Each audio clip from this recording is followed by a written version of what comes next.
Between the lines नीलू रंजन में आपका स्वागत है। आज हम चर्चा करेंगे तमिलनाडु में हिंदी के हो रहे विरोध की। तमिलनाडु के मुख्यमंत्री एम.के. स्टालिन ने साफ कर दिया है कि त्रिभाषा फॉर्मूले के तहत केंद्र सरकार हिंदी को थोपना चाहती है और वह ऐसा नहीं होने देगी। इसके जवाब में केंद्रीय शिक्षा मंत्री धर्मेंद्र प्रधान ने कहा है कि नई शिक्षा नीति के तहत त्रिभाषा फॉर्मूले को लागू किया जाएगा और जो भी भाषा वहां चुनना चाहें वो चुने। हिंदी को पढ़ाने में कोई विरोध नहीं है और जो नई शिक्षा नीति है उसको केंद्र सरकार लागू करके रहेगी।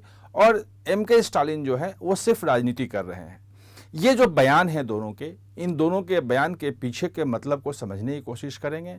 आज हम समझेंगे कि आखिर जो हिंदी का विरोध है उसकी जड़ कहाँ है, कब से शुरू हुआ, कैसे शुरू हुआ और क्या आज हिंदी का विरोध उतना महत्वपूर्ण है जितना 60-70 साल पहले, 80 साल पहले तमिलनाडु में होता था। और इस चीज़ को इसलिए भी ये महत्वपूर्ण रूप से समझना जरूरी है क्योंकि अगले साल यानी कि 1 साल बाद तमिलनाडु में चुनाव होने वाले हैं। तो क्या तमिलनाडु में चुनाव हिंदी के विरोध और समर्थन के आधार पर होगा? क्या डीएमके चुनाव के पहले हिंदी के विरोध को उसी तरह मुद्दा बनाना चाहती है जिस तरह 1968 में उसने मुद्दा बनाया था और उसके बाद कोई भी केंद्रीय जो राष्ट्रीय पार्टी है, चाहे उस वक्त तो कांग्रेस थी, बाद में भाजपा, कभी वहां सत्ता में नहीं आ पाई। सत्ता में वहीं की पार्टी रही, डीएमके रही, या उससे जो टूट कर निकली थी एआईएडीएमके, वो सत्ता में रही। यानी कि वो जो हिंदी भाषा के विरोध जो शुरू हुआ था, उसके नाम पे राजनीति जो शुरू हुई थी, वो तमिलनाडु में काफ़ी हद तक कामयाब रही। अब दरअसल अगर हम इसके मूल में जाएं तो जो त्रिभाषा फॉर्मूला है वो तो 1966 में आया था। 1964 में कोठारी कमीशन बनी थी और शिक्षा पे उनकी रिपोर्ट काफ़ी लंबी चौड़ी थी और उसमें उन्होंने त्रिभाषा फॉर्मूले की एक फॉर्मूला दिया था और उसमें कहा था कि अंग्रेजी और मातृभाषा के अलावा एक अन्य भारतीय भाषा जो और पढ़ाना जरूरी है और उसमें हिंदी उन्होंने कहा था कि हिंदी होना चाहिए क्योंकि हिंदी एक संपर्क भाषा के रूप में है, राजभाषा के रूप में भी इसकी मान्यता है, तो उसको आना चाहिए। बाद में 1986 में जो राजीव गांधी के समय नई शिक्षा नीति आई उसमें भी इसी त्रिभाषा फॉर्मूले को फिर से कहा गया कि ये जरूरी है और ये लागू होना चाहिए। और अब जो 2020 में जो नई शिक्षा नीति आई है उसमें भी इसी त्रिभाषा फॉर्मूले को आगे बढ़ाया गया है। अब विवाद जो है उसी त्रिभाषा फॉर्मूले को लेके है कि पूरे देश में सभी राज्यों में ये त्रिभाषा फॉर्मूला लागू है, बच्चों की पढ़ाई इसी त्रिभाषा फॉर्मूले के तहत हो रही है, लेकिन तमिलनाडु में इसके तहत नहीं हो रही। वहाँ केवल 2 भाषाएं पढ़ाई जाती हैं, एक अंग्रेजी और एक तमिल। और इसी मुद्दे को आगे जो है डीएमके वहाँ पे हैं, एम.के. स्टालिन इसे मुद्दा बनाना चाह रहे हैं। 2026 में अप्रैल में वहाँ चुनाव होना है और जो लग रहा है कि ये इसे एक चुनावी मुद्दा बना करके एक बार फिर गाड़ी को आगे बढ़ाना चाहते हैं। दरअसल इसके पीछे का इतिहास को देखें तो सबसे पहले जो वहाँ हिंदी को लागू करने की बात थी वो किसी केंद्रीय सरकार ने नहीं की थी। उस वक्त कोई सेंटर में कोई ऐसी गवर्नमेंट भी नहीं थी।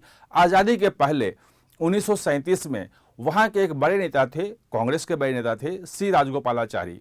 वो वहाँ के जो सरकार जो इलेक्शन हुआ था उसमें वो चुने गए थे और उन्होंने हिंदी को वहाँ लागू किया था, जिसके आधार पर इसका बहुत बड़ा विरोध हुआ था वहाँ पे और काफ़ी आंदोलन हुए थे। उस आंदोलन को देखते हुए वहाँ के तत्कालीन ब्रिटिश गवर्नर जो है वो हिंदी को लागू करने का जो आदेश था उसको वापस ले लिया था।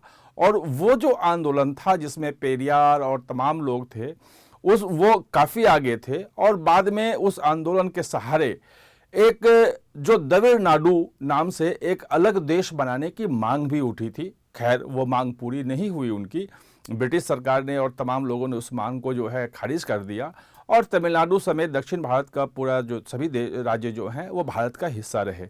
लेकिन वो जो आंदोलन था हिंदी के खिलाफ उसी ने 1949 में डीएमके पार्टी उसी से बनी, डीएमके पार्टी पैदा हुई। अगर 1937 से लेकर 2025 को देखें तो समय काफ़ी बीत चुका है। उस वक्त हिंदी बोलने वाले कितने लोग थे 1968 में ये तो पता नहीं है, अभी कोई सर्वे नहीं आया है।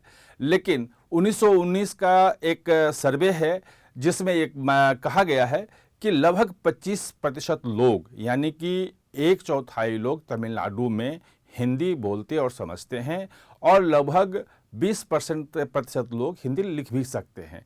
यानी कि हिंदी अब तमिलनाडु में उतनी अनजान नहीं है, लोग हिंदी को धीरे धीरे स्वीकार कर रहे हैं। यानी कि अब जो 1968 का आंदोलन था जिस ढंग से हिंदी के खिलाफ, क्या वो सेंटिमेंट बना रहेगा? क्या हिंदी को एक केंद्र बिंदु रख करके डीएमके जो चाह रही है चुनाव लड़ना, क्या वो लड़ पाएगी? ये जो आंकड़े हैं ये इसकी तरफ इशारा नहीं कर रहे हैं। अगर पिछले कुछ चिन्ह देखेंगे 2023 के कुछ वाकया को, तो उससे भी समझ में आएगा। 2023 में एक मुद्दा उठा था कि बिहारी के मजदूर जो थे, बिहार के वहाँ काम करने वाले मजदूर, उनके साथ मारपीट का मामला सामने आया था, सोशल मीडिया पे काफ़ी चला था और कहा गया था कि कई फेक वीडियो हैं, उसमें कुछ गिरफ्तारियां भी हुई थी, एफआईआर भी दर्ज हुए थे। और उसके बाद एमके स्टालिन को अलग से वहाँ पे सेल बनाना पड़ा था, हेल्पलाइन बनानी पड़ी थी और उन हेल्पलाइन में हिंदी भाषी अधिकारियों को रखा गया था ताकि उनको जो बिहार के मजदूर वहाँ काम करने वाले हैं उनकी बात समझ सकें, सुन सकें। और तमाम अखबारों में हिंदी में विज्ञापन दिए गए थे ताकि बिहारी मजदूर वहाँ जो काम करने वाले हैं वो अपने आप को सुरक्षित समझें और अफवाहों में न फंसें। यही नहीं, जब सनातन का विरोध का बयान आया था, एमके स्टालिन के बेटे ने बयान जब दिया था, तो वो बयान अगर देखेंगे उदयनिधि स्टालिन का, तो वो बयान भी जो है वो उसके बाद विवाद काफ़ी हुआ था। और उस विवाद के बाद ये बात आई थी कि क्या सनातन विरोधी, हिंदी विरोधी स्टालिन हैं। उस वक्त जो इंडिया गठबंधन या एआई जो गठबंधन है, उसके जो घटक दल थे उन्होंने किनारा कर लिया था उससे। अब सवाल ये है कि उस वक्त जब ये मामला बहुत ज़्यादा पकड़ा तो स्टालिन को उसमें अपने बेटे को बचाने के लिए आगे आना पड़ा और उन्होंने हिंदी अखबार हमारे दैनिक जागरण में हिंदी में इंटरव्यू दिया और उसमें उन्होंने कहा कि हम किसी धर्म के विरोधी नहीं हैं, हम सनातन के भी विरोधी नहीं हैं। उन्होंने बताया कि किस ढंग से मंदिरों को उन्होंने जीर्णोद्धार करवाया है, कैसे वहाँ पुजारियों की मदद की है, मंदिरों की मदद की है। यानी कि जो पेरियार के समय में शुरू हुआ था, हिंदू विरोधी, सनातन विरोधी, हिंदी विरोधी जो आंदोलन शुरू हुआ था, खुद जो तमिलनाडु की सरकार, एमके स्टालिन के जो बयान हैं, उनके जो काम हैं, उससे साफ हो रहा है कि उसकी धार 2023, 24, 25 तक आते आते बहुत कुंद हो चुकी है। और अगर ये हिंदी विरोध को मुद्दा बनाने की कोशिश वहाँ करेंगे तो शायद उस ढंग से मुद्दा ना बन पाए। और ये जो हिंदी विरोध का अगर मुद्दा बनता है तो अब उनके जो सहयोगी दल हैं, खासतौर पे जो कांग्रेस पार्टी है, उसके लिए बहुत मुश्किल हो जाएगी, क्योंकि कांग्रेस पार्टी जो हिंदी भाषी राज्य हैं वहाँ पे अपने आप को फिर से मजबूत करने की कोशिश कर रही है, वहाँ से अपने आप को इस्टेब्लिश करने की कोशिश कर रही है। और अगर वहाँ एक बड़ा मुद्दा बनता है तमिलनाडु में तो शायद कांग्रेस के लिए एक अच्छी बात नहीं होगी, कांग्रेस असहज इससे हो जाएगी। तो कुल मिला के ये लग रहा है कि एमके स्टालिन जो है वो मुद्दा तो बनाने की कोशिश कर रहे हैं, क्योंकि चुनाव जीतने के लिए कोई भावनात्मक मुद्दा चाहिए। उनके खिलाफ एंटी इनकम्बेंसी भी है वहाँ पे, और एआईएडीएमके भाजपा के बीच गठबंधन की भी बात चल रही है। अगर दोनों के बीच गठबंधन होता है तो जैसे वहाँ की ये रही है फितरत कि हर बार सरकार बदल जाती है, यानी कि एक बार एआईएडीएमके की और एक बार डीएमके की। तो ऐसे में एआईएडीएमके और जो भाजपा के अगर गठबंधन वाली पार्टी आती है सामने, गठबंधन सामने आता है, तो उस तब डीएमके के लिए मुश्किल हो सकता है और उसमें एक भावनात्मक मुद्दा जो हिंदी वाला है वो उनके काम आ सकता है।